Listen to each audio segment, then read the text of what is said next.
Ini tiba-tiba setelah dimandikan, itu jenazahnya ini warnanya berubah. Tiba-tiba muncul lebam dan muncul bau busuk yang benar-benar cukup menyengat. Nah, pas si Ustadz ngomong seperti ini, tiba-tiba Nindi ini jawab, kalau kamu nidurin anak orang sampai hamil, terus kamu gugurkan kandungannya sampai 2 kali, itu kelakuan setan apa enggak?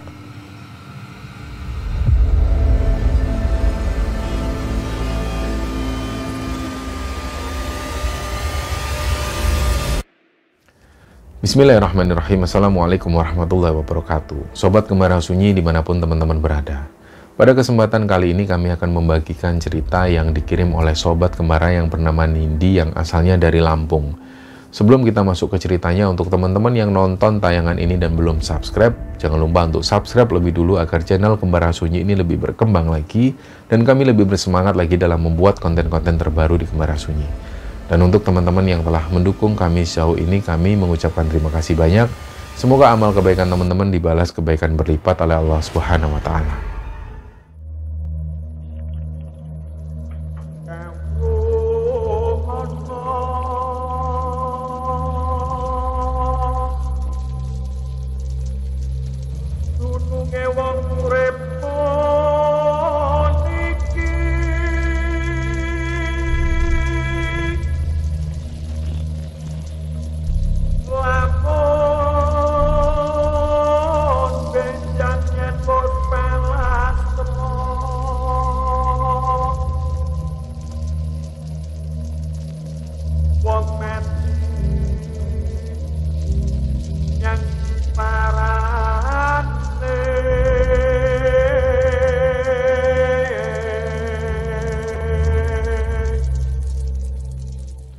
Untuk cerita di episode kali ini teman-teman, cerita ini dibagikan oleh Sobat Kembara yang bernama Mbak Nindi yang asalnya dari Lampung. Sebelum memulai ceritanya, ini kami ingin sampaikan beberapa hal ke teman-teman semua. Jadi setiap kami menceritakan cerita dari narasumber, itu kami berusaha untuk menyampaikan dengan runut seluruh isi ceritanya. Jadi itulah kenapa seringkali di beberapa cerita itu kami harus menyampaikan cerita pengantarnya dulu, terus kemudian menjelaskan latar belakang dan lain sebagainya, sebelum nantinya benar-benar masuk ke inti cerita dan masuk ke bagian-bagian yang horor. Nah ini karena apa? Ini karena supaya cerita yang kami sampaikan itu, yang kami dapat dari narasumber itu bisa utuh tersampaikannya. Nah, tapi meskipun kami sudah berusaha sampaikan sedetail mungkin, itu pun masih ada beberapa bagian yang lupa kami ceritakan, jujur. Jadi inilah ya lika-likunya menceritakan kembali cerita dari narasumber. Memang kadang-kadang itu ada ngeblank di tengah cerita, terus kadang-kadang ada bagian-bagian yang mungkin nggak terlalu penting, tapi itu nggak tersampaikan. Nah, ketika kami konfirmasi lagi ke narasumbernya, mereka ini umumnya nggak masalah dengan itu kalau bagian-bagian kecilnya. Yang penting inti dari cerita itu bisa tersampaikan. Jadi sekali lagi kami jelaskan bahwa inilah kenapa alasan kami selalu bercerita itu dari mulai pengantarnya dulu, latar belakang dan lain sebagainya. Ini bukan semata-mata karena untuk nambah durasi, tapi semuanya itu berhubungan supaya teman-teman nggak gagal paham untuk memahami cerita. Tapi yang jelas setiap kami menceritakan cerita dari narasumber itu, kami sudah berusaha semaksimal mungkin supaya ceritanya itu tersampaikan dengan utuh. Jadi gitu teman-teman. Nah, jadi cerita ini dibagikan oleh Sobat Kembara, asalnya ini dari Lampung, nama samarannya Mbak Nindi.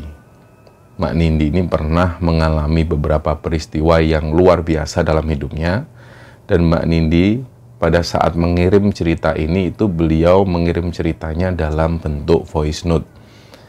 Dan pertama kali kami mendengarkan cerita dari Mbak Nindi itu, jujur kami rasanya itu campur aduk. Ya, ada perasaan marah, ada perasaan sedih juga, dan tentu ada perasaan ngeri-ngeri merinding juga mendengarkan cerita dari Mbak Nindi.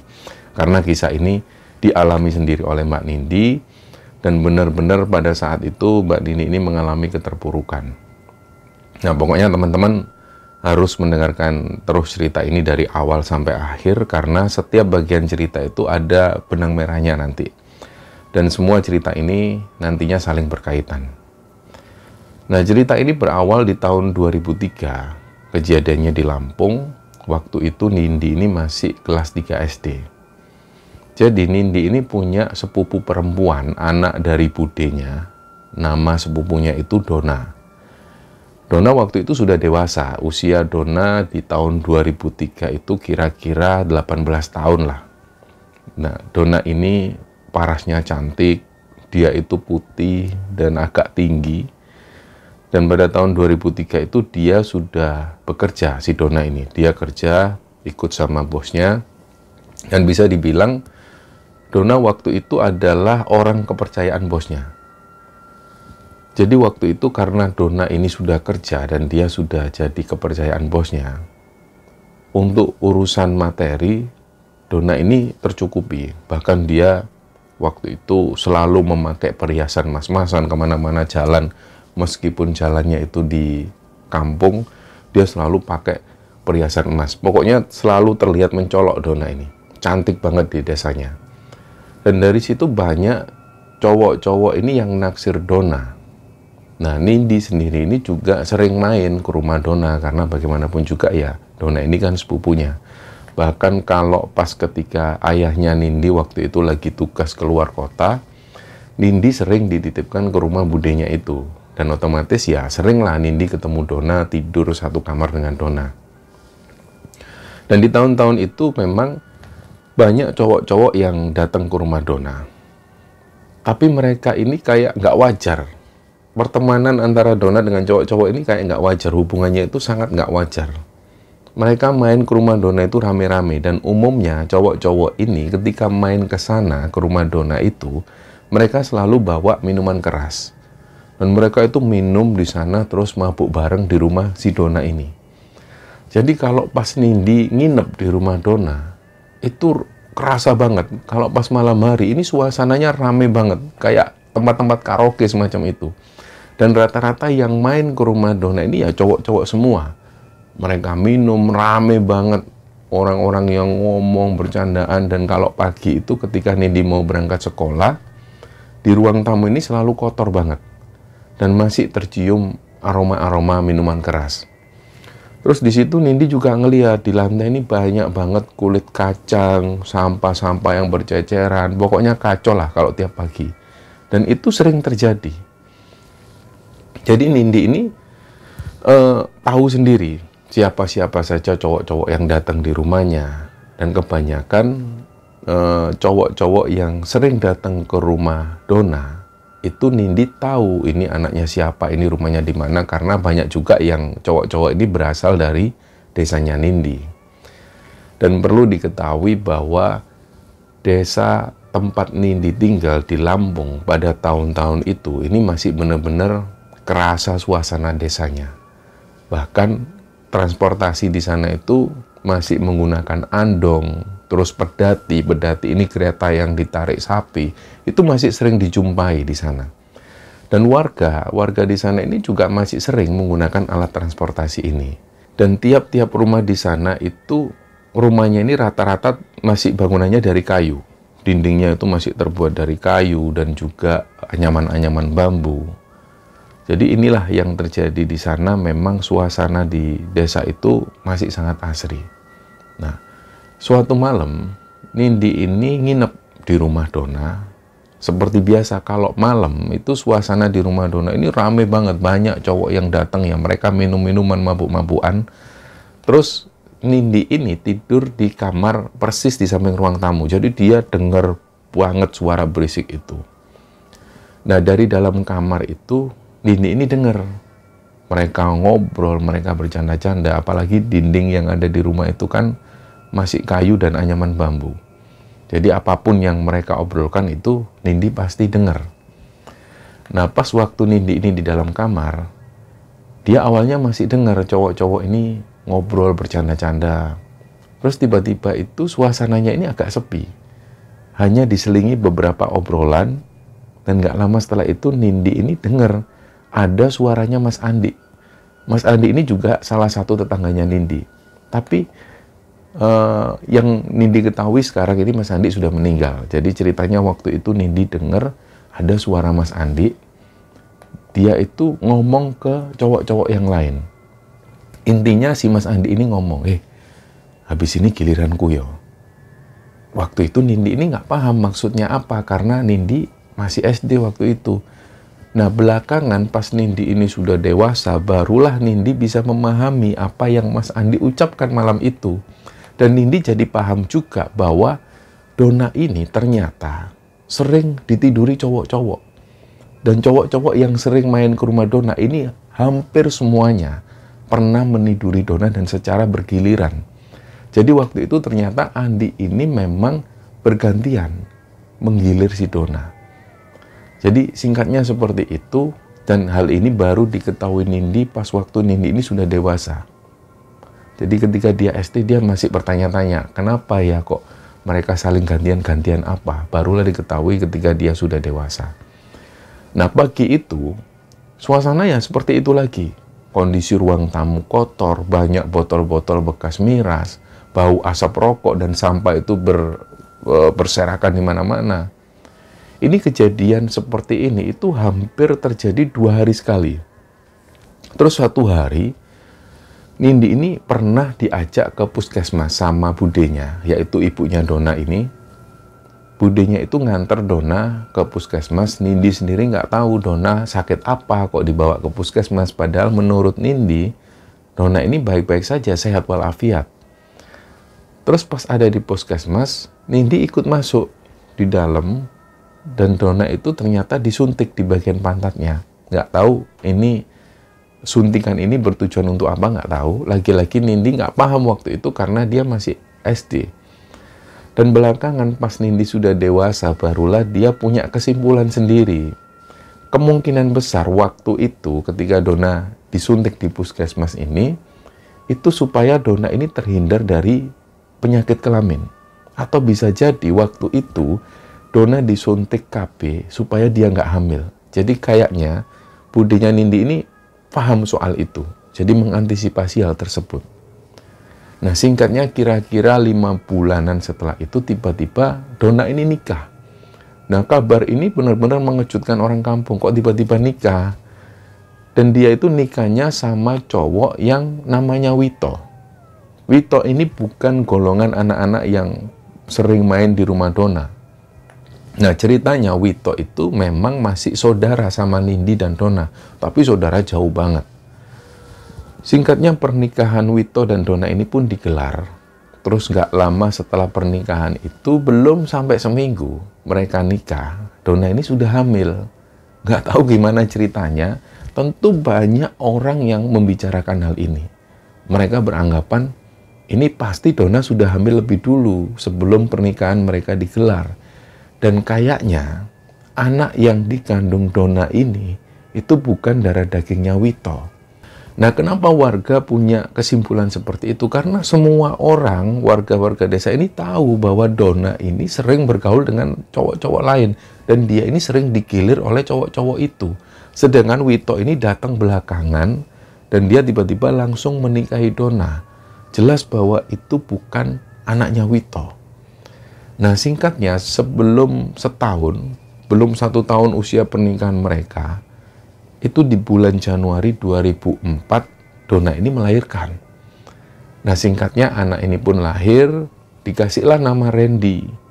Kira-kira pas usia Randy masih bayi itu, usianya sekitar 10 bulanan, orang-orang ini ngelihat bayinya Donna yang namanya Randy ini kok wajahnya itu sama sekali nggak mirip kayak si Wito bapaknya.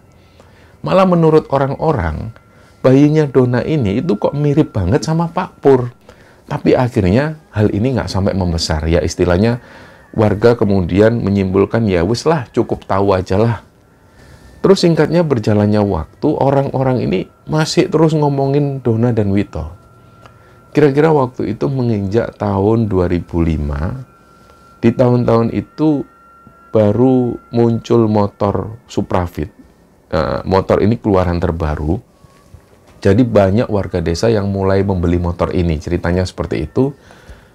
Suatu waktu mertuanya Wito ini ngomong ke Wito, "Toh Wito, apa kamu nggak pengen kayak orang-orang itu toh bisa punya motor baru?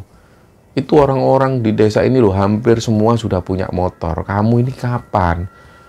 Terus Wito bilang ke mertuanya, "Ya, belum ada keinginan beli motor." Alasannya seperti itu.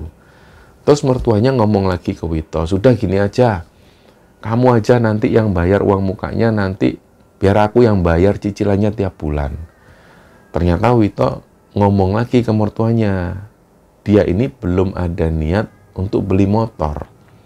Padahal sebenarnya Wito itu memang kondisinya ya memang nggak ada uang. Bahkan untuk sehari-hari pun dia masih kesusahan. Nah, setelah Wito ngasih jawaban seperti itu ke mertuanya, ini mertuanya Wito ini nggak terima. Dia marah-marah dan kesannya itu kayak merendahkan Wito banget. Banyak tetangga-tetangga yang waktu itu ikut mendengar cacian mertuanya ke Wito ini. Intinya mertua Wito itu bilang, "Nyesel aku ini dulu nikahin kamu sama Dona. Taunya kamu ini nggak punya apa-apa. Nggak malah bisa nyenengin, malah nyusahin kamu itu toh Wito." Dan bahkan pas ngomong ini ke Wito, tetangga-tetangga yang dengar itu sampai ikut-ikutan sakit hati. Saking nyelekitnya. Nah, karena para tetangga ini tahu sendiri, mertua Wito ini nggak 1-2 kali merendahkan Wito. Bisa dibilang tiap hari mertuanya itu ngomel terus. Dan hari demi hari, orang-orang ini akhirnya masih sering mendengar mertuanya Wito ini sering merendahkan Wito dengan kata-kata kasarnya. Terus kira-kira di akhir tahun 2005, entah mertua Wito ini dapat uang dari mana, dia itu tiba-tiba punya rencana mau merenovasi rumah. Jadi rumah yang dulunya cuma berdindingkan triplek dan juga sesek bambu ini sudah mau dibongkar dan rencananya mau diganti tembok semen. Nah, sempat dia waktu itu bilang ke saudara-saudaranya dan juga ke tetangga-tetangga dekatnya, nanti kalau dia ini mau renovasi rumah, dia itu nggak mau pakai jasa tukang. Biar Wito aja lah yang ngerjain. Enak, gratis, nggak pakai keluar biaya lagi buat tukang. Nah, toh Wito itu apa-apa kan numpang sama aku, makan juga ikut aku, tempat tinggal ya tinggal di rumahku. Nah, singkatnya Wito pun mau, dia mau nggak mau ya dia mau jadi tukang. Wito mulai ngerjakan rumah mertuanya itu ya jujur, Nindi juga malu sebenarnya punya bude yang kayak gini. Di satu sisi Nindi dan keluarga itu juga kasihan sama Mas Wito. Tiap hari kok selalu kena omel. Jadi pas disuruh jadi tukang, Wito ini ternyata ya nggak dikasih apa-apa. Makan minum itu ya nggak disediakan layaknya tukang. Jadi yang menyediakan makan dan minum itu ya Dona, istrinya Wito ini. Nah, singkatnya kira-kira pengerjaan itu berjalan sekitar hampir semingguan. Mertua Wito waktu itu tiba-tiba ngomel lagi. Dan intinya, dia ini melontarkan kalimat-kalimat yang sangat-sangat merendahkan Wito seperti sebelum-sebelumnya. Padahal waktu itu Wito ini ya lagi nukang, lagi ngerjain rumahnya. Pas dia lagi nukang sendirian juga nggak ada yang bantuin. Dan tiba-tiba mertua Wito ini muncul terus ngomel-ngomel dan semua omelannya itu ditujukan ke Wito. Kira-kira dia bilang gini, "Enak kamu ya toh, sudah numpang, makan juga numpang sama mertua, sekarang disuruh bantuin nukang kok malah nggak ikhlas." Waktu itu Wito ini diem. Dia ini nggak seberapa nanggepin lah omelan mertuanya itu. Dan siangnya pas Nindi ada di rumah budenya itu, Nindi ini makan. Dia makan di meja makan. Nindi ingat betul, lauknya waktu itu ada beberapa butir telur rebus. Terus ada sambal di situ. Nindi ini sudah makan duluan di meja makan. Nggak lama setelah itu Mas Wito ikut datang ke meja makan, terus ambil nasi sama ambil lauknya. Nah, pas mau ambil lauk ini, mertuanya datang. Dia datang itu sambil ngomel-ngomel. Yang tadi dia ngomel di depan ini masih lanjut. Terus Mas Wito ini diomel-omel lagi. Kali itu mungkin Mas Wito ini benar-benar geram. Dia ikut jengkel dan akhirnya dia ikut membalas omelan mertuanya itu. Intinya diladeni sama si Wito. Dan akhirnya sampai Wito dan mertuanya ini bertengkar. Saling caci. Waktu itu sampai Nindi ini sudah diam, nggak bisa ngapa-ngapain. Nah, posisi mertua Wito itu ada di samping Nindi persis. Dan pas mereka bertengkar hebat itu, telur yang mau dimakan sama Nindi ini diambil sama mertua Wito. Terus dilempar ke wajahnya Wito. Jadi Nindi yang waktu itu lagi makan, dia kaget, dia gemeteran dan nggak bisa ngomong apa-apa lagi. Nggak lama kemudian ya Nindi ini nangis. Dan nasinya Nindi waktu itu juga sudah jatuh ke lantai karena pertengkaran ini. Singkatnya mereka itu bertengkar cukup lama banget dan sore harinya menjelang maghrib, Mas Wito ini sampai keluar dari rumah. Dia waktu itu bawa arit, memang siangnya itu Mas Wito ini belum ngarit, belum nyari makan untuk kambing-kambingnya. Nah biasanya Wito itu kalau pas ngarit ini selalu bawa sapi sama gerobaknya. Jadi setelah biasanya kalau sudah ambil hasil ngaritnya itu diletakkan di gerobak sapinya ini. Tapi kok sore itu Wito keluar dari rumah ini cuma bawa arit sama bawa tali tambang dan tanpa bawa gerobak sapinya. Terus dia pergi keluar dari rumah dan itu posisinya sudah menjelang maghrib. Ternyata kepergian Mas Wito ini itu sampai malam banget. Sekitar jam 7 malam Wito ini belum pulang. Akhirnya Dona ini tanya ke ibunya, "Loh Bu, Mas Wito kemana ya? Kok sampai jam segini belum pulang?" Terus ibunya jawab, "Ya palingan pulang ke rumah neneknya itu." Nah, Dona kepikiran yang sama. Iya mungkin pulang ke rumah neneknya. Karena memang lokasi Wito nyari pakan ternak itu deket banget sama rumah neneknya. Jadi pikiran Dona waktu itu ya sudahlah, mungkin Mas Wito lagi sumpek gara-gara tadi bertengkar sama ibu. Dan singkatnya sekitar jam 8 malam, perasaan Dona ini mulai nggak enak. Ini kok nggak biasanya Mas Wito itu perginya kayak gini. Kalaupun pergi agak lama, biasanya dia ini bilang ke Dona, pamitlah lebih dulu. Jadi waktu itu Dona langsung berinisiatif nyusul ke rumah neneknya Wito. Pas sampai di rumah neneknya Wito itu nggak tahu gimana ceritanya, sekitar setengah jam setelah itu Dona ini ke rumahnya Nindi. Terus Dona bilang ke Nindi, "Nin, kamu tidur rumahku aja ya Nin. Mas Wito nggak pulang ke rumah. Aku takut kalau tidur sendirian. Tadi sudah tak cari ke rumah neneknya, tapi katanya neneknya belum ketemu." Nah, terus Nindi bilang, "Oh ya Mbak, tak temenin Mbak." Nindi langsung ke rumah Dona dan tidur di sana. Nah, di tahun-tahun itu, di desa ini belum dialiri listrik.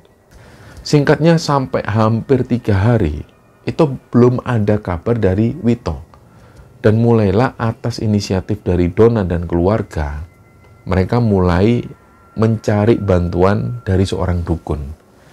Biasa kalau di kampung, ketika ada sesuatu yang aneh atau ganjil, apalagi di tahun-tahun itu, mereka terbiasa mencari informasi atau mencari bantuan dari seorang dukun.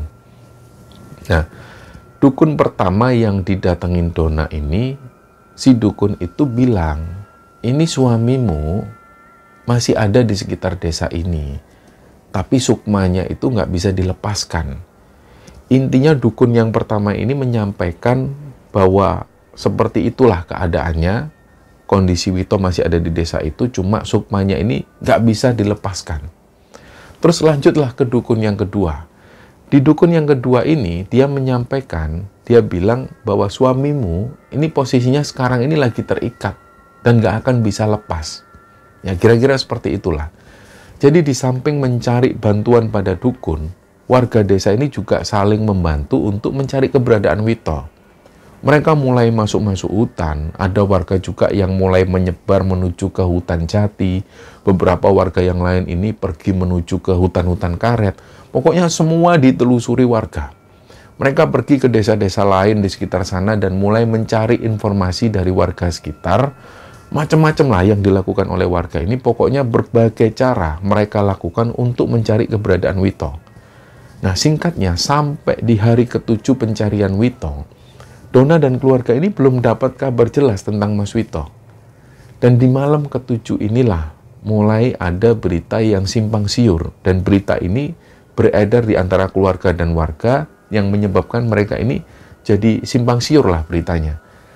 Jadi ceritanya malam itu ada laki-laki yang masih saudara sepupunya Nindi. Kita sebut namanya Ikang. Nah Mas Ikang ini tiba-tiba nyamperin Dona. Dona waktu itu lagi sama beberapa orang Dona ini lagi membicarakan Wito di rumah tetangganya, jadi lagi kumpul. Terus tiba-tiba Mas Ikang ini datang, terus bilang ke Dona, "Don, itu loh Mas Wito sudah pulang. Kamu pulang sekarang, Don. Orangnya sudah duduk-duduk di depan rumah." Nah, langsung Dona dan orang-orang ini seneng, kaget juga. Langsung Dona ditemani orang-orang kampung menuju ke rumahnya Dona.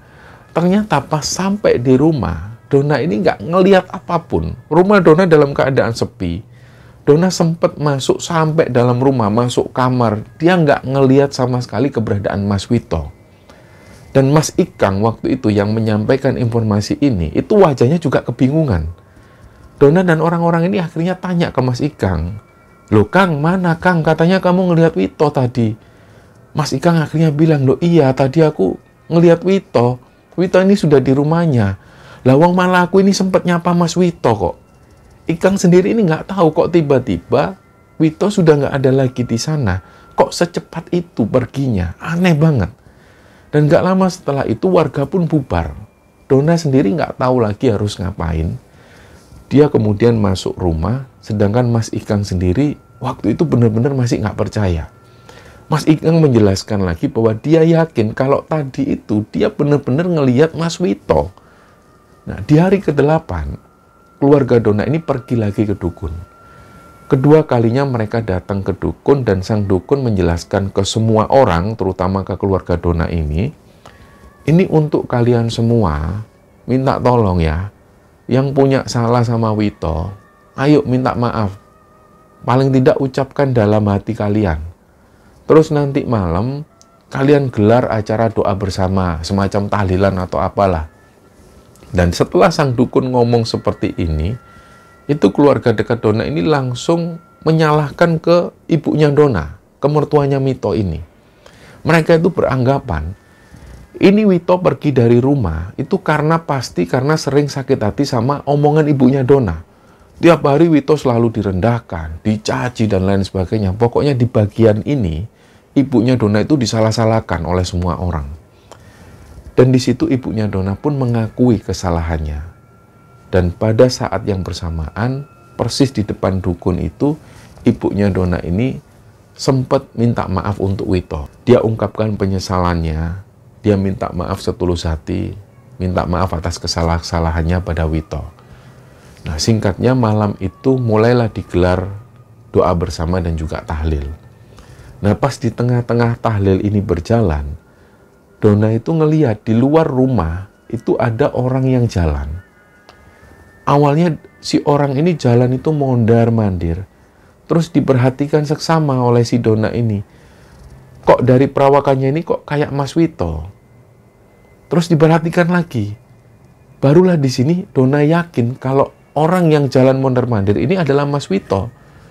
Jadi akhirnya secara spontan Dona ini teriak, Mas Wito." Saking senengnya Dona itu sampai lari. Nah, di situ Dona ngelihat sosoknya Mas Wito ini jalan menuju ke sumur. Langsung Dona menuju ke sana. Dia teriak-teriak kenceng, "Mas Wito itu, Mas Wito pulang, Mas Wito pulang." Semua orang akhirnya berucap alhamdulillah semua. Alhamdulillah, akhirnya pulang Wito. Terus langsunglah yang pertama kali menuju ke daerah sumur itu, area sumur ini adalah Dona.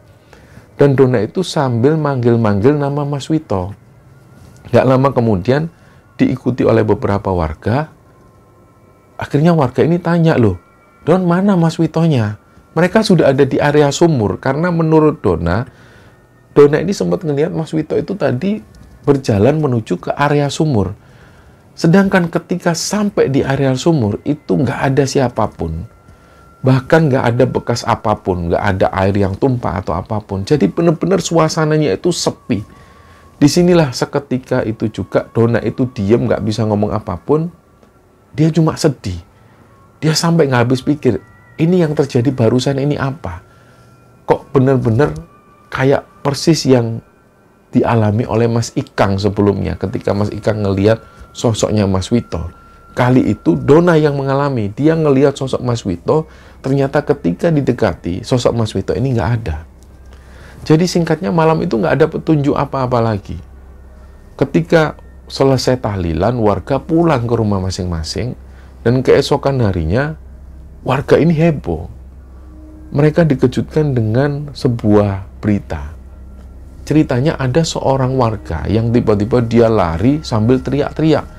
Dia bilang dia baru ngelihat jasadnya Mas Wito itu tergantung di pohon pule. Hebohlah warga desa. Di situ orang-orang akhirnya langsung menuju ke sana. Ternyata semua orang ini menyaksikan jasadnya Wito ini kondisinya itu masih tergantung di pohon. Dan kondisinya sudah pucat. Nah, dibantu oleh beberapa warga, jenazah Wito ini pun diturunkan.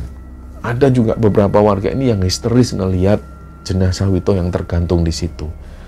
Anehnya, ketika warga ngelihat jenazah Wito atau jasadnya Wito ini, mereka itu melihat sendiri bahwa jasad Wito ini kondisinya itu bersih. Dan nggak ada lebam-lebam sedikit pun, nggak ada bau busuk sedikit pun. Terus pas diturunkan jasadnya, ini akhirnya mereka berinisiatif langsunglah dibawa ke rumahnya si Dona. Waktu itu ketika Dona tahu tentang hal ini, dia benar-benar histeris, dia nangis gak percaya. Dia sampai waktu itu sudah mau pingsan berulang kali. Akhirnya gak lama setelah itu neneknya Wito ini pun datang. Beliau juga nangis histeris ngelihat cucunya yang meninggal dengan cara yang seperti itu. Nah, gak lama kemudian neneknya Wito ini cerita. Jadi malam pertama ketika Dona itu pertama kali nyari ke rumah neneknya Wito ini, itu sekitar jam 10-an malam. Ternyata menurut neneknya Wito, si Wito ini sempat datang. Tapi Wito ini nggak mau masuk rumah. Dan di situ si Wito ini cuma bilang dia haus, dia pingin minta minum. Nah, si neneknya Wito ketika melihat kedatangan Wito seperti itu, ya neneknya nggak curiga, diambilkanlah minum. Pikir neneknya Wito waktu itu mungkin si Wito ini haus banget dari ladang dan belum sempat minum. Tapi anehnya memang Wito nggak mau masuk rumah.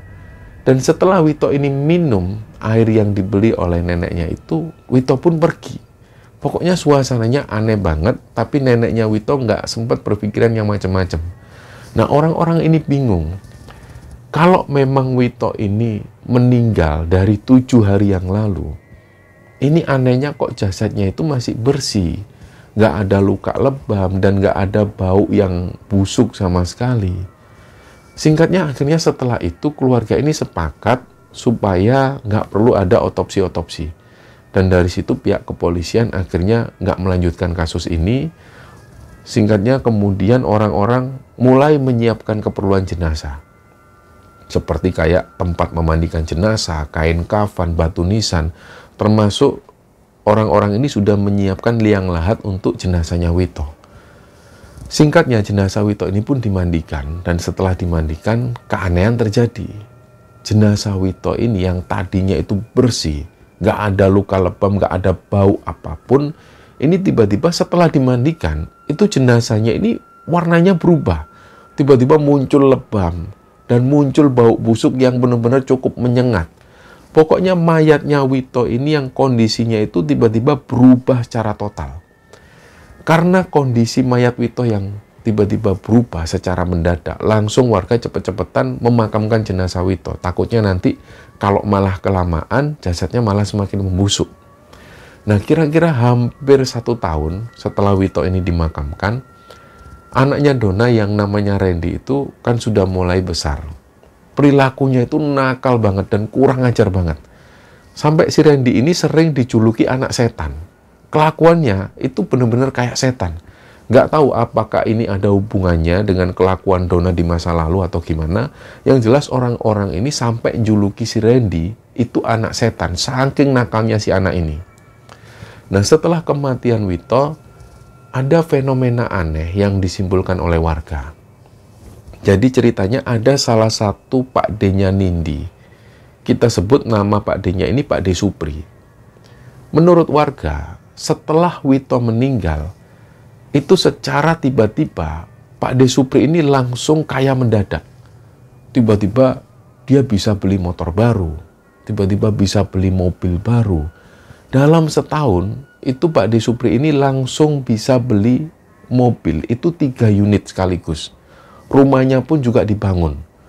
Bahkan waktu itu Pak D Supri ini bisa beli gudang. Pokoknya langsung berubah lah, jadi kaya mendadak.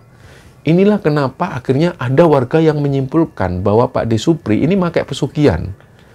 Nah, singkatnya kita loncat langsung ke tahun 2012. Nindi waktu itu kelas 1 SMA. Hari itu hari Senin. Ketika hari pertama masuk sekolah, di hari Senin itu Nindi dan teman-temannya ini sudah niat untuk bolos sekolah.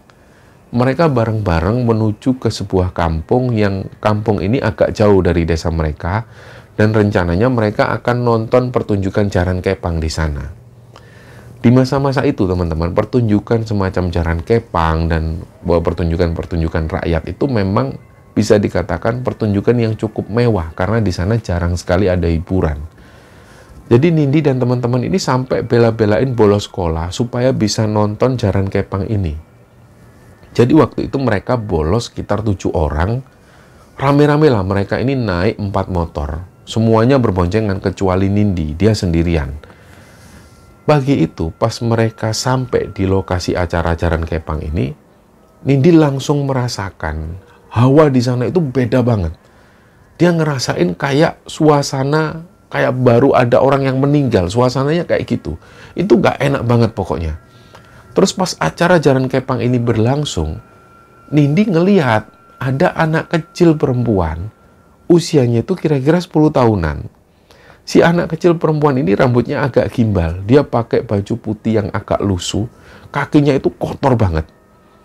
Nindi waktu itu langsung pas ngelihat anak ini, itu dia ada perasaan kasihan. Secara otomatis langsung seperti itu. Dan kejadiannya itu bersamaan dengan adegan di mana ada penonton yang dikafani. Jadi di beberapa pertunjukan jaran kepang itu memang ada adegan di mana ketika ada penonton yang kerasukan, dia ini minta dibungkus kain kafan. Nah, suasana pertunjukan jaran kepang itu memang magis banget seperti itu. Jadi secara bersamaan ketika ada adegan yang seperti ini, itu Nindi ngelihat anak kecil perempuan ini jalan.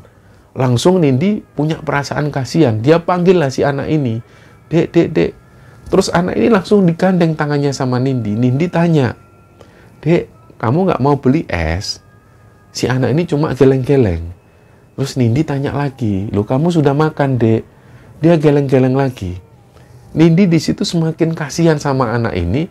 Terus secara spontan, Nindi bilang ke anak ini, Dek, kamu ikut aku ya, kamu ikut kakak ya. Nindi sendiri waktu itu nggak tahu loh, kenapa kok dia bisa ngomong kayak gini. Pokoknya itu terjadi secara spontan. Nindi ngajak si anak kecil ini, ikut aku ya. Dan teman-teman Nindi waktu itu sudah melihat keanehan dari Nindi. Mereka ini sempat tanya ke Nindi, Din, kamu mau kemana? Karena mereka ini ngelihat Nindi itu agak jalan mendekat ke satu titik. Nah, teman-temannya ngelarang, Nin, kamu mau kemana, Nin?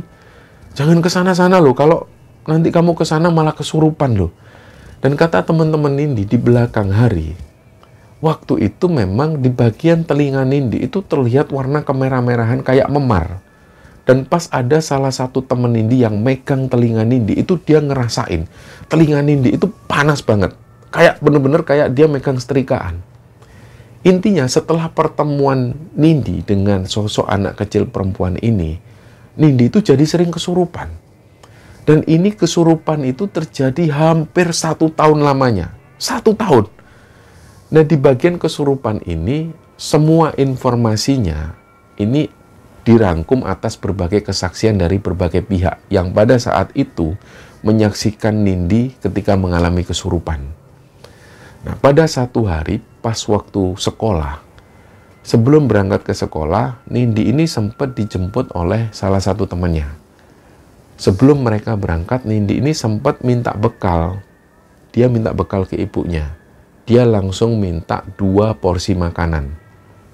Nah, si temannya Nindi yang waktu itu sudah jemput Nindi di rumah, temennya ini bilang, aku nggak usah, Nin, aku nggak usah, aku nanti mau makan ke kantin.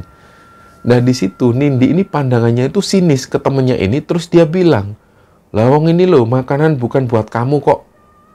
Ini makanan ini buat si Pon. Terus ibunya Nindi dan temennya itu heran. Siapa sih? Pon itu siapa? Kok Nindi nyebut-nyebut nama Pon? Pon itu siapa? Nah, Nindi dengan tegas bilang, Ya temenku, si Pon itu temenku, pokoknya ini makanan ini nanti aku mau bagi sama Pon. Singkatnya, perkataan Nindi ini nggak digubris oleh ibu dan juga si temennya itu. Mereka langsung berangkat ke sekolah.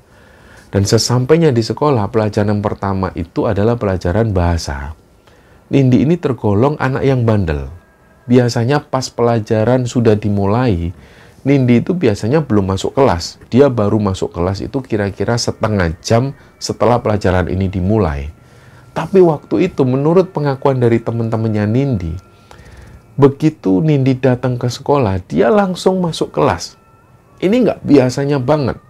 Dan pas pelajaran dimulai, semua yang ada di dalam kelas termasuk gurunya itu, ini ngelihat si Nindi itu sudah tidur di kelas. Akhirnya dibangunkanlah sama teman-temannya. Nin, pelajarannya sudah dimulai. Tapi Nindi ini tetap terpejam matanya.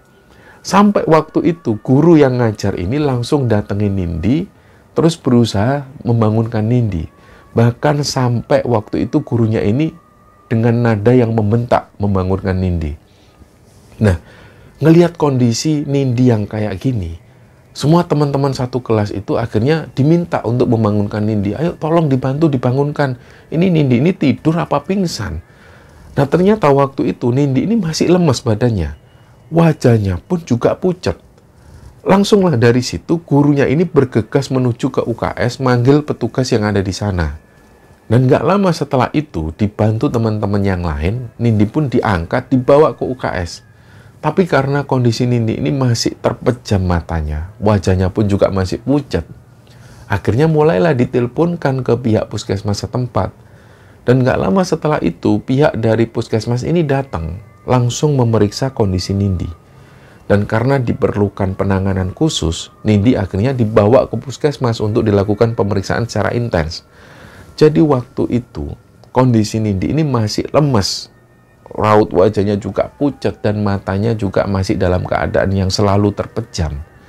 Sampai akhirnya pihak dari puskesmas ini merasa ada sesuatu yang gak beres yang terjadi sama Nindi. Pihak puskesmas pun akhirnya langsung berinisiatif membawa Nindi ke rumahnya. Dan begitu sampai di rumah, Nindi ini langsung bereaksi. Ternyata benar, keterangan dari orang-orang yang waktu itu ada di sana, ketika sampai di rumah, Nindi ini langsung berontak. Semua yang megang ini langsung dicakar oleh Nindi, dipukul, ditendang. Pokoknya Nindi ini melakukan perilaku yang nggak semestinya.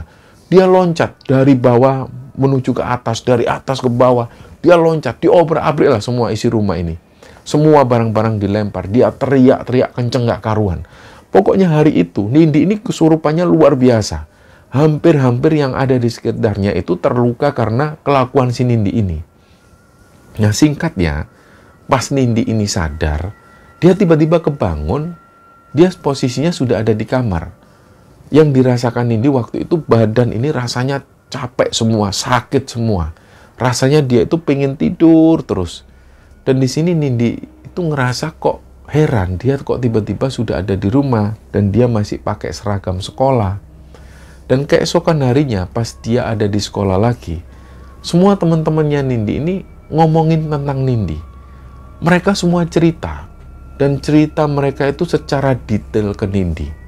Bahkan guru Nindi yang waktu itu juga ikut melihat kejadian ini, itu juga ikut-ikutan cerita ke Nindi dan cerita juga bahwa waktu itu Nindi ini tidur di kelas posisinya. Wajahnya itu pucat dan badannya itu lemes kayak mayat. Anehnya Nindi ini menjelaskan, ini yang dirasakan Nindi. Waktu itu Nindi ini benar-benar ingat semua kejadiannya. Tapi kejadian itu sama sekali berbeda dengan apa yang dirasakan Nindi. Jadi yang dilihat oleh teman-temannya itu beda dengan apa yang dirasakan Nindi. Yang dirasakan Nindi, ketika itu dia merasa dia ada di kelas. Dan Nindi itu dia memperhatikan gurunya, nggak tidur seperti yang diungkapkan oleh guru dan teman-temannya. Bahkan waktu itu Nindi juga tahu, dan dia juga paham bahwa waktu itu gurunya sempat datang ke Nindi dan berusaha membangunkan Nindi. Sebenarnya waktu itu yang dirasakan Nindi, dia ini sempat berusaha menjawab gurunya itu. Tapi kok gurunya ini diem, seolah nggak mendengar ketika Nindi ngomong. Jadi Nindi sempat loh, Bu, kenapa kok saya dibangunkan? Kenapa saya dibangunkan, Bu? Tapi gurunya ini diam, kayak nggak mendengar apa yang diucapkan Nindi. Begitupun juga dengan teman-temannya Nindi. Nindi ini berusaha manggil teman-temannya. Hei Tok, lihat aku, kenapa kok kamu bangunin aku ini nggak tidur. Tapi teman-teman yang lain itu nggak ada yang mendengar suaranya Nindi. Dan Nindi itu merasakan dengan jelas waktu itu ketika dia digotong ke UKS. Banyak yang nggak percaya dengan kesaksian Nindi ketika Nindi ngomong seperti ini. Mereka bilang, kamu itu bohong Nin, kamu itu lo tidur posisinya, matamu terpejam dan raut wajahmu itu pucat. Terus Nindi bilang lagi ke semua orang. Dan kata-kata Nindi atau pernyataan Nindi inilah yang membuat semua orang itu kaget. Jadi ketika semua teman-temannya ini nggak percaya, termasuk gurunya itu nggak percaya, Nindi menjelaskan satu hal. Ketika kejadian di mana dia diangkat oleh orang-orang dari puskesmas. Nindi cerita bahwa aku ingat kok, aku ngeliat. Aku kan diangkat sama bapak-bapak dari puskesmas, ada 3 orang itu toh. Nah semua kaget loh, kok Nindi tahu?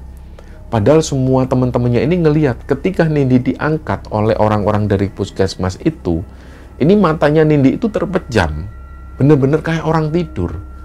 Dan nggak selesai sampai di sana, Nindi menjelaskan lagi detail ciri-ciri orang-orang yang dari puskesmas yang ngangkat Nindi ini. Dan dari situ Nindi menjelaskan juga nama dari orang-orang ini satu persatu. Yang notabene mereka semua itu nggak ada yang kenal dengan orang-orang dari puskesmas ini. Jadi ketika Nindi menjelaskan nama-nama orang tersebut, menjelaskan juga tentang ciri-ciri orang-orangnya, mereka tentu nggak percaya. Akhirnya sampai hal ini benar-benar dikonfirmasi, setelah kejadian itu dikonfirmasi ke pihak puskesmas. Dan apa yang disampaikan Nindi tentang nama orang-orang yang dari puskesmas itu, ini semua benar. Nggak ada yang meleset satupun. Jadi inilah yang dialami Nindi waktu itu. Dia sering kali mengalami kejadian semacam ini, kesurupan. Dan dia sering kali juga sadar dengan apa yang dia rasakan, tapi dia nggak bisa mengendalikan dirinya sendiri. Dan hal itu terjadi hampir setiap hari, terus berkelanjutan sampai hampir 1 tahunan. Dan ketika Nindi mengalami peristiwa kerasukan ini, terhitung orang tua Nindi ini sudah keluar biaya habis-habisan untuk biaya pengobatan si Nindi ini. Sawah bapaknya itu juga sempat ikut terjual. Hewan ternak dari keluarga Nindi ini juga ikut terjual. Motor, tanah, dan uang tabungan itu habis semua untuk biaya pengobatan Nindi selama hampir 1 tahunan ini. Nah, pernah pada satu kesempatan pas Nindi ini berobat ke salah satu tokoh penting di sana. Si orang ini bisa dikatakan seorang ustadz atau tokoh agama, karena dia juga punya santri dan santriwati. Singkatnya pas Nindi dibawa ke sana, Nindi ini tahu dia ada di mana, tapi dia nggak bisa mengendalikan dirinya. Dan waktu itu Nindi tahu apa yang dia ucapkan, dia tahu, dia dengar juga. Tapi Nindi ini nggak bisa mengendalikan apa yang dia ucapkan. Nah ceritanya waktu itu si ustadz ini ngomong ke Nindi sambil ngeliat ke arah wajahnya Nindi. Intinya ustadz itu sempat memaki Nindi dengan sebutan setan. Ini kelakuan setan ini, benar-benar setan ini. Nah pas si ustadz ngomong seperti ini, tiba-tiba Nindi ini jawab, kalau kamu nidurin anak orang sampai hamil, terus kamu gugurkan kandungannya sampai 2 kali, itu kelakuan setan apa enggak? Terus siapa yang setan? Nah terus Nindi masih ngomong lagi. Terus setelah si anak itu hamil, santrimu kamu suruh menikahi dia. Terus akhirnya setelah dia jadi istrinya santrimu, dia kamu hamili lagi. Itu lebih setan mana? Aku apa kamu? Siapa yang setan? Aku atau kamu? Nah si ustadz ini diem ketika mendengar pernyataan dari Nindi. Dia nggak bisa ngomong. Nggak lama si ustadz ini minta keluarga Nindi ini keluar semua dari rumahnya. Keluarga Nindi yang waktu itu ada di sana ini malu sama ucapan Nindi ke ustadz tersebut. Si ustadz ini bahkan sampai sempat mengancam mau melaporkan Nindi karena sudah mencemarkan nama baiknya. Tapi waktu itu bapaknya Nindi ini sempat minta maaf ke ustadz tersebut dan janji hal ini nggak akan terulang lagi. Dan belakangan ini terdengar kabar yang beredar tentang si ustadz tersebut. Ternyata semua yang dikatakan Nindi waktu itu ini benar semua. Ustadz ini ternyata terbukti pernah meniduri seorang perempuan berulang kali, dan ketika si wanita ini hamil, itu kandungannya digugurkan sampai hampir 3 kalian. Nah, singkatnya santri si ustadz itu diminta untuk menikahi wanita tersebut. Dan berita ini sempat viral waktu itu. Jadi perkataan Nindi ini ternyata benar. Beberapa waktu kemudian Nindi ini masih terus seperti itu. Dia masih sering kerasukan. Dan pas waktu kerasukan itu dia sering kali kerasukannya ini parah. Dia sampai sering membahayakan orang lain yang ada di sekitarnya. Jadi atas berbagai pertimbangan, akhirnya tubuh Nindi itu diikat erat di tempat tidur. Tangan dan kakinya itu diikat. Hal ini supaya untuk menanggulangi ketika Nindi ini bereaksi atau kerasukan, supaya dia nggak mencelakai orang yang lain. Ternyata hal ini efektif untuk membuat pergerakan Nindi ini jadi terbatas. Nah, bersamaan dengan itu, Nindi ini mulai sering mengalami situasi yang aneh yang dia sendiri ini juga nggak sadar. Menurut kesaksian orang-orang yang ada di sekitarnya, Nindi itu sering tiba-tiba keluar dari kamar, terus langsung masuk ke dapur, dia ambil pisau dan tiba-tiba langsung mau mengiris nadinya sendiri. Untung hal ini itu sering diketahui oleh keluarga. Jadi perilaku-perilaku Nindi yang seperti inilah yang sering banget dilakukan. Nindi itu di jalan pernah mau menabrakkan diri ke kendaraan. Pokoknya upaya-upaya Nindi untuk ingin mengakhiri hidup itu sering dilakukan oleh Nindi. Dan untungnya hal ini itu bisa teratasi. Singkatnya, suatu ketika kabar tentang Nindi yang sering kerasukan ini didengar oleh semua teman-temannya Nindi. Ada salah satu teman Nindi yang kebetulan dia itu dari keluarga pesantren. Bapaknya juga adalah seorang kiai dari pesantren. Dan teman Nindi ini kita sebut namanya Ma'ruf. Ma'ruf ini orangnya cukup paham dengan ilmu agama dan juga seputar ilmu-ilmu ruqyah. Dan ayahnya Ma'ruf itu dikenal dengan nama Kiai Malik, pemilik pondok pesantren yang ada di daerah sana. Dan pada saat Nindi ini dibawa ke hadapan Kiai Malik itu kemudian menyampaikan ke orang tuanya Nindi. Beliau bilang, ini biar aja anak ini tinggal di sini, biar tinggal sama santriwati-santriwati yang lain. Mulai saat ini aku angkat dia jadi anak angkatku. Karena pengobatan si anak ini harus benar-benar dilakukan secara intens. Nah, setelah dapat nasihat dari Kiai Malik, orang tua Nindi ini pun akhirnya jadi setuju. Di samping itu juga, orang tua Nindi ini sudah nggak tahu lagi harus kemana lagi cari pengobatan. Di satu sisi lain juga, tabungan mereka itu juga sudah habis untuk pengobatan Nindi selama 1 tahun terakhir ini. Singkatnya, Nindi pun akhirnya tinggal di pondok tersebut, membaur dengan santriwati-santriwati yang lain. Dan setiap hari Kamis malam Jumat itu Nindi ikut ngaji bersama santriwati yang lain, dan pengobatan-pengobatan Nindi ini pun juga dilakukan secara rutin di sana. Pertama kali datang di pondok ini, Nindi itu sempat diminta untuk sholat berjamaah. Dan pas dia itu ambil air wudhu bersama santri-santri yang lain, Nindi itu nggak ingat betul waktu itu. Ya mungkin karena Nindi waktu itu masih dalam pengaruh sosok gaib yang merasuki tubuhnya. Jadi dia nggak ingat. Tapi di belakang hari, ini Nindi dapat cerita dari santriwati-santriwati yang lain yang waktu itu ngeliat apa yang dialami oleh Nindi. Jadi mereka ini cerita ke Nindi. Pas waktu pertama kali Nindi datang ke pondok, dia itu diminta untuk bareng-bareng sholat berjamaah. Pas waktu Nindi ini mau ambil air wudhu, Nindi ini teriak kenceng. Dia bilang, panas, panas. Jadi Nindi ini bilang bahwa air wudhu yang dia pegang itu panas. Sampai-sampai tangan Nindi ini dijauhkan dari air keran. Begitupun juga di hari-hari berikutnya. Jadi selama Nindi ada di pondok ini, semua santriwati itu berusaha bekerja sama untuk bareng-bareng memperhatikan Nindi. Semua berharap yang terbaik untuk kesembuhan Nindi. Dan mereka semua bermohon pada Allah agar Nindi ini segera dijauhkan dari segala hal buruk yang selalu menimpa dirinya. Kira-kira sekitar hampir 3 bulanan, Nindi ini berada di pondok tersebut. Dia melalui berbagai macam pengobatan. Singkatnya, Kiai Malik itu sempat mengadakan acara perayaan khitanan anaknya. Banyak acara-acara yang digelar di sana. Salah satunya itu ada pembacaan ayat suci Al-Quran oleh para santriwati yang dibacakannya itu bareng-bareng bersama-sama di acara khitanan tersebut. Nah, tiba-tiba pada momen ini, Nindi itu sempat mendengar ada suara orang ngaji. Suara ini yang awalnya pelan, terus tiba-tiba jadi agak kenceng.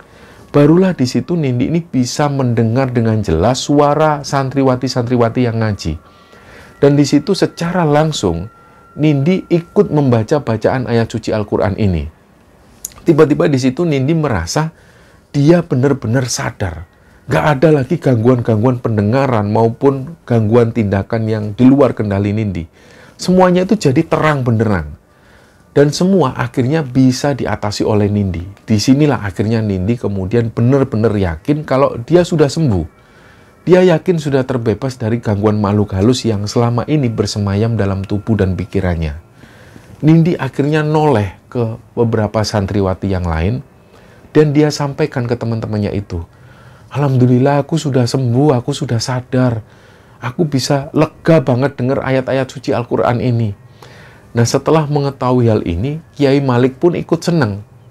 Ma'ruf yang temannya Nindi itu juga ikut senang. Jadi hampir 1 tahun lamanya Nindi mengalami kekacauan-kekacauan ini. Akhirnya pada saat itu Nindi bisa terbebas dari segala gangguan ini. Jadi sudah terlalu banyak biaya yang keluar untuk pengobatan Nindi ini. Dan syukur alhamdulillah Nindi akhirnya bisa lepas dari semua itu. Beberapa hari setelahnya Nindi sudah bisa dikatakan benar-benar sehat dan sudah bisa pulang. Kalaupun Nindi mau pulang saat itu, dia sudah diperbolehkan. Setelahnya orang tua Nindi ini datang ke pondok untuk menjemput Nindi. Dan sebelum pulang, Kiai Malik ini sempat menyampaikan beberapa hal ke Nindi dan juga ke orang tuanya. Kiai Malik ini bilang, jadi selama ini Nindi itu sudah jadi target tumbal. Yang mau menumbalkan Nindi ini orang dekat. Kiai Malik di situ juga menjelaskan ada entitas gaib yang merasuki Nindi. Dan dia inilah yang membuat Nindi selalu kerasukan dan berbuat yang tidak wajar. Tapi menurut Kiai Malik, entitas gaib yang merasuki si Nindi ini itu karakternya baik. Malah sosok inilah yang berusaha melindungi Nindi dari cengkraman makhluk pesugihan. Yang dimana makhluk pesugihan ini mau menarik Nindi untuk dijadikan tumbal.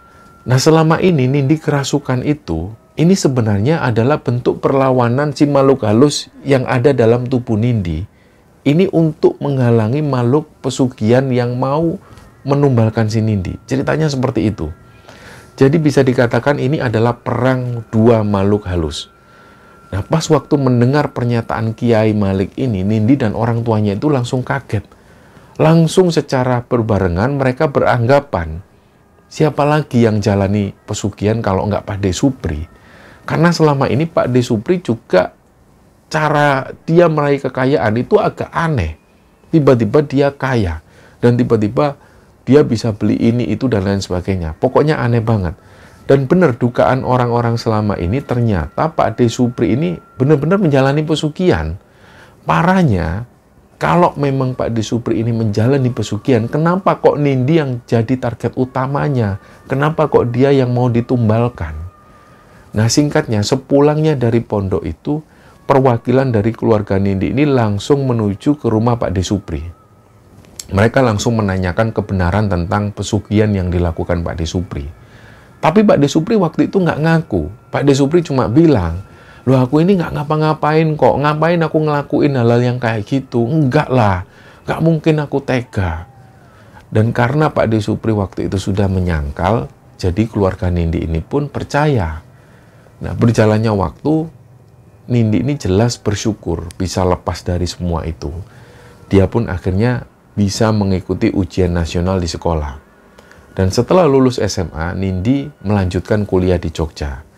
Dan pas sudah menjalani kuliah di Jogja ini, Nindi dapat kabar dari orang rumah di Lampung bahwa Pak De Supri ini sakit. Dan kata orang rumah, Pak De Supri itu sakitnya demam berdarah. Tapi nggak lama setelah itu, infonya ini berubah lagi. Ada yang ngabari lagi bahwa Pak De Supri ini sakit livernya bengkak. Terus mereka juga bilang bahwa tubuh Pak De Supri itu langsung menyusut. Pokoknya kurusnya itu langsung lah, badannya ini turun drastis. badannya itu jadi kurus kering kayak mayat hidup. Dan teman-teman sekalian, sebenarnya Mbak Nindi ini di sini juga ngasih foto dari Pak De Supri ketika Pak De Supri ini sakit. Badannya memang kurus kering. Tapi karena ada beberapa hal yang kami pertimbangkan, jadi foto Pak De Supri tidak kami sertakan di video ini. Dan singkat cerita, nggak lama setelah Pak De Supri ini mengalami sakit, Nindi dapat kabar dari Lampung bahwa Pak De Supri ini meninggal dunia. Dan karena beberapa hal waktu itu Nindi nggak bisa pulang ke Lampung. Singkat cerita, beberapa waktu kemudian pas Nindi ini masih kuliah di Jogja, Nindi dapat kabar mengejutkan dari keluarganya di Lampung. Dan kabar ini benar-benar membuat Nindi kaget, nggak percaya. Jadi ceritanya Bude Supri, istri dari almarhum Pak De Supri itu sempat mendatangi beberapa orang. Dia ini tiba-tiba minta maaf ke orang-orang tersebut dan bilang dia pengen ketemu Nindi dan pengen minta maaf secara langsung ke Nindi. Keluarga Nindi waktu itu juga bingung, ini ada apa kok Bude Supri tiba-tiba bersikap seperti itu, kenapa kok tiba-tiba pengen ketemu Nindi. Awalnya mereka sempat tanya ke Bude Supri, ada apa tuh Bude kok tiba-tiba pengen ketemu Nindi, kok pengen minta maaf.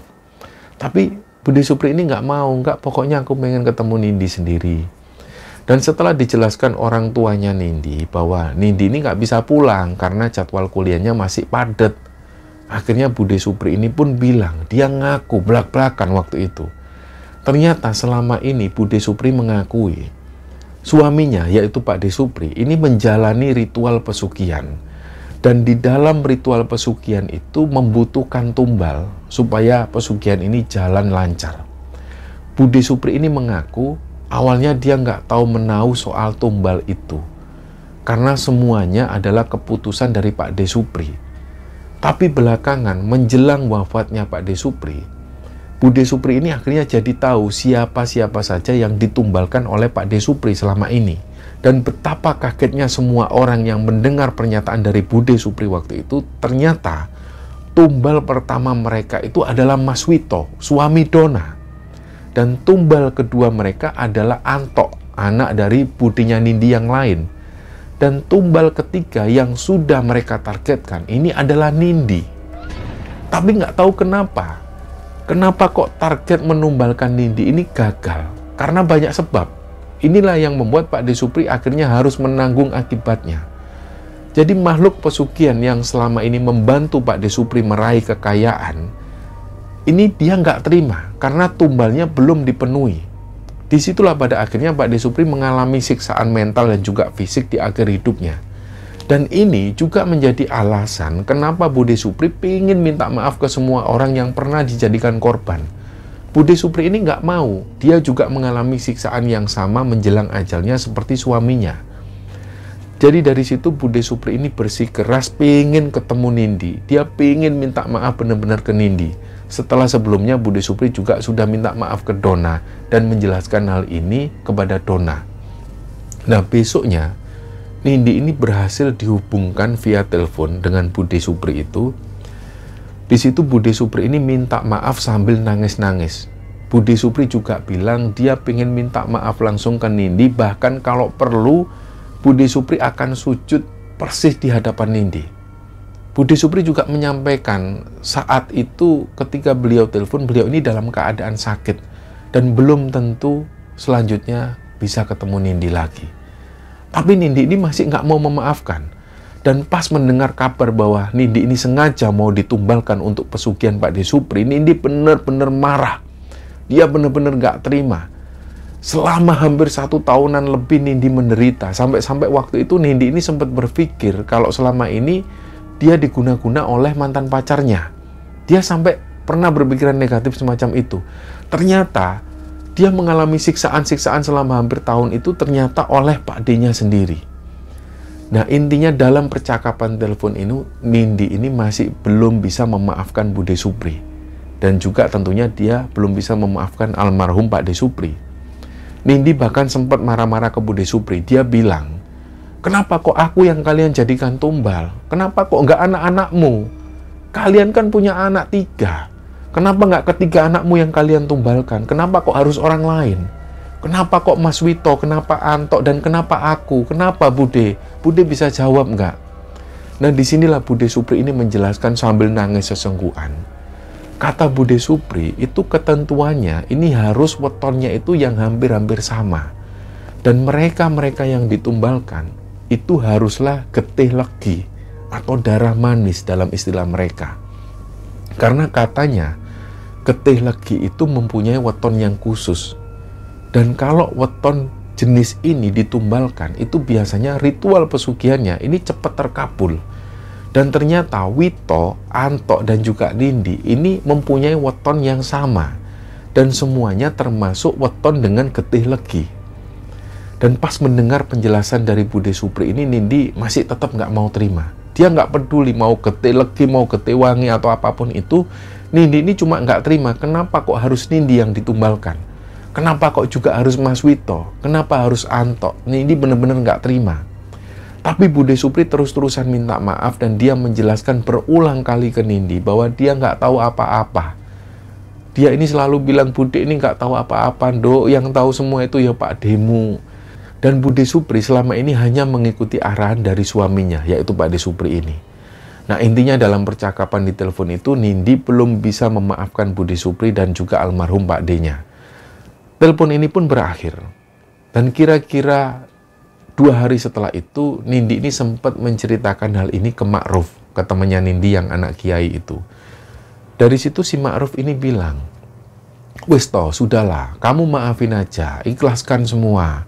Biar Allah yang membalas, toh juga dia sudah minta maaf. Budemu juga sudah minta maaf dengan tulus, kamu maafkan, kamu harus ikhlas. Tapi berulang kali Nindi bilang dia nggak bisa begitu saja memaafkan Bude Supri dan juga Pak De Supri. Dia benar-benar jengkel.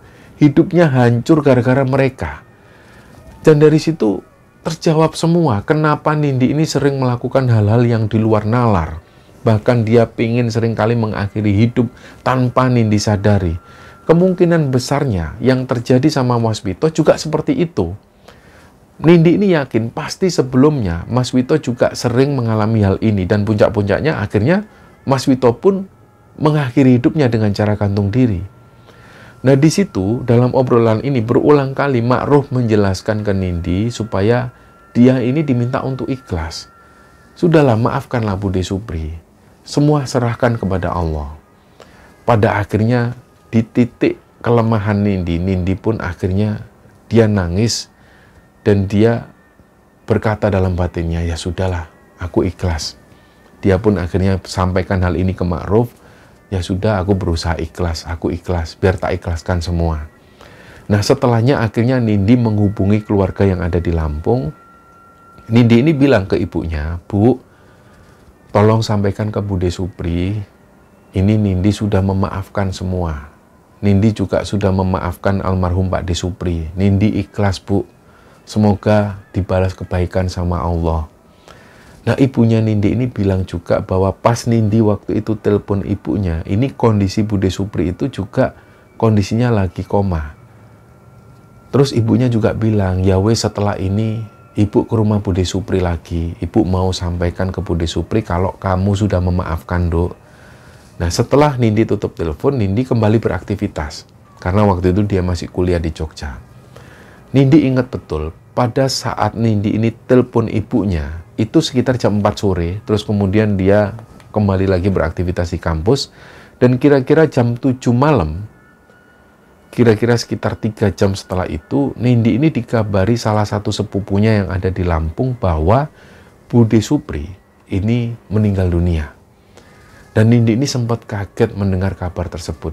Dalam batin Nindi, semoga ibunya itu sempat menyampaikan penerimaan maafnya Nindi ke budenya itu. Nah, nggak lama setelah sepupunya telepon, ternyata ibunya Nindi yang telepon dan mengabarkan bahwa memang Bude Supri sudah meninggal. Ibunya Nindi juga bercerita ke Nindi, setelah Nindi tutup teleponnya, ibunya langsung menuju ke rumah Bude Supri untuk menyampaikan hal tersebut. Dan pas mendengar kabar bahwa Nindi sudah memaafkan Bude Supri itu kelihatan banget lega. Nah, singkat cerita, beberapa hari setelah itu ada kabar lagi dari Lampung. Ternyata sebelum Bude Supri ini meninggal, Bude Supri itu sempat sampaikan ke keluarga besarnya bahwa Budi Supri ini ingin mewariskan rumahnya untuk anaknya Wito, yang kedua untuk keluarganya Anto, dan yang ketiga untuk Nindi. Ini semua dilakukan Budi Supri sebagai bentuk permintaan maaf Budi Supri kepada pihak-pihak yang sudah jadi korban. Tentu hal ini nggak sebanding dengan apa yang sudah dilakukan oleh Pak D dan Budi Supri kepada mereka. Tapi ya sudah, karena rumah ini memang terbilang sudah dijadikan rumah warisan, akhirnya rumah ini pun dijual dan uangnya itu dibagi 3. Yang pertama, uang ini diserahkan kepada Dona dan anaknya, terus yang kedua diserahkan kepada keluarganya Anto, dan yang ketiga uangnya diserahkan kepada Nindi. Dan kabarnya setelah rumah ini dijual, penghuni di rumah baru itu sering mengalami kejadian yang di luar nalar, kejadian horor dan mistis. Tapi sampai cerita ini dibagikan oleh Nindi, penghuni itu masih tetap bertahan di rumah tersebut, masih tinggal di sana. Jadi singkatnya, saat ini teman-teman, Dona ini sudah tinggal di Palembang bersama suami barunya. Dan Nindi sekarang sudah berkeluarga dan tinggal bersama suaminya di Lampung. Sedangkan anak-anak dari Pak D dan juga Budi Supri ini, kehidupan ketiga anaknya itu benar-benar berantakan. Anak pertama dari Pak D dan Budi Supri itu kakinya pernah mengalami kecelakaan kerja beberapa tahun yang lalu dan akhirnya membuat dia nggak bisa jalan. Anak kedua Pak D Supri itu divonis secara medis mandul dan nggak bisa punya anak. Anak ketiga Pak D Supri ini punya penyakit tahunan yang nggak sembuh-sembuh sampai hari ini. Nah, singkatnya seperti itu kabar terbaru dari mereka. Dan dari kisah Mbak Nindi ini teman-teman, kita semua dapat banyak pelajaran yang berharga sekali. Yang jelas tidak ada seorang pun di dunia ini yang bisa bertahan kekayaannya dengan jalan pesugihan. Cepat atau lambat akan dimintai pertanggungjawaban oleh Allah. Di dunia dia akan tersiksa dan di akhirat nanti akan tersiksa selamanya. Jadi inilah kisah yang bisa kami sampaikan. Semoga kisah ini bisa kita ambil hikmah dan bisa kita ambil pelajaran di dalamnya. Mohon maaf kalau ada salah-salah kata. Wassalamualaikum warahmatullahi wabarakatuh.